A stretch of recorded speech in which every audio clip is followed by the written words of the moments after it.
መጽሐፈ ነገሥት ካልዕ ምዕራፍ 12 ኢዮአስም መንገሥ በጀመረ ጊዜ የ7 ዓመት ልጅ ነበረ። በኢዩ በሰባተኛው ዓመት ኢዮአስ መንገሥ ጀመረ። በኢየሩሳሌምም 40 ዓመት ነገሠ። እናቱም ሳብያ የተባለች የቤርሳቤህ ሴት ነበረች። ካህኑ ዮዳሄም ያስተምረው በነበረ ዘመን ሁሉ ኢዮአስ በእግዚአብሔር ፊት ቅን ነገር አደረገ።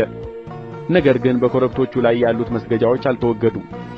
ሕዝቡም ገና በኮረብቶቹ ላይ ባሉት መስገጃዎች ይሠዋና ያጥን ነበር። ኢዮአስም ካህናቱን ወደ እግዚአብሔር ቤት የሚገባውን የተቀደሰውን ገንዘብ ሁሉ፣ ስለ ነፍሱም ዋጋ የሚቀርበውን ገንዘብ፣ በልባቸውም ፈቃድ ወደ እግዚአብሔር ቤት ያመጡትን ገንዘብ ሁሉ ካህናቱ እያንዳንዱ ሰው ከሚያመጣው ይውሰዱ፣ በመቅደስም ውስጥ የተናዱትን ይጠግኑበት አላቸው። ነገር ግን እስከ ንጉሡ እስከ ኢዮአስ እስከ 23ኛው ዓመት ድረስ በመቅደሱ ውስጥ የተናዱትን ካህናቱ አልጠገኑትም ነበር።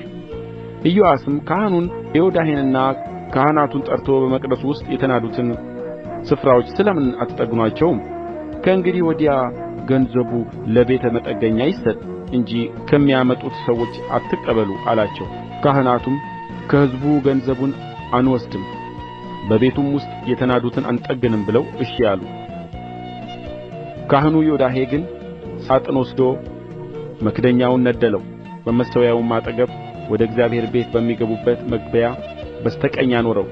ደጁንም የሚጠብቁ ካህናት ወደ እግዚአብሔር ቤት የሚመጣውን ገንዘብ ሁሉ ያኖሩበት ነበር። በሣጥኑም ውስጥ ብዙ ገንዘብ መኖሩን ባዩ ጊዜ የንጉሡ ጸሐፊና የካህናቱ አለቃ ይመጡ ነበር። በእግዚአብሔር ቤት የተገኘውን ቈጥረው በከረጢት ውስጥ ያኖሩት ነበር። የተመዘነውንም ገንዘብ የእግዚአብሔርን ቤት ለመሥራት በተሾሙት እጅ ይሰጡ ነበር።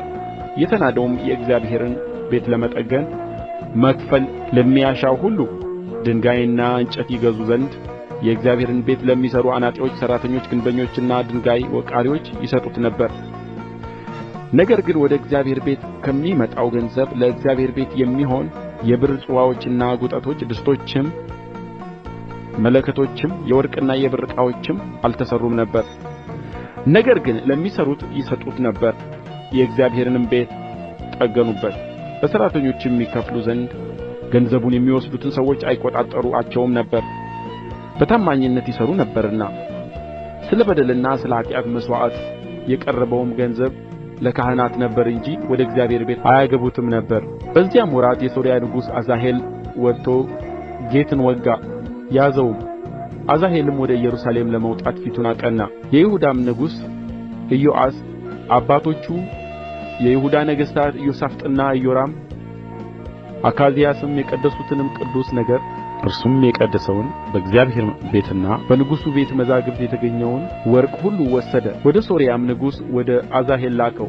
እርሱም ከኢየሩሳሌም ተመለሰ። የቀረውም የኢዮአስ ነገር የሠራውም ሥራ ሁሉ በይሁዳ ነገሥታት ታሪክ መጽሐፍ የተጻፈ አይደለምን? ባሪያዎቹም ተነሥተው አመጹበት። ወደ ሲላ በሚወርደው መንገድ በሚሎ ቤት ገደሉት። ባሪያዎቹም የሰምዓት ልጅ ዮዘካርና የሾሜር ልጅ ዮዛባት መቱት፣ ሞተም። በዳዊትም ከተማ ከአባቶቹ ጋር ቀበሩት። ልጁም አሜስያስ በፋንታው ነገሠ።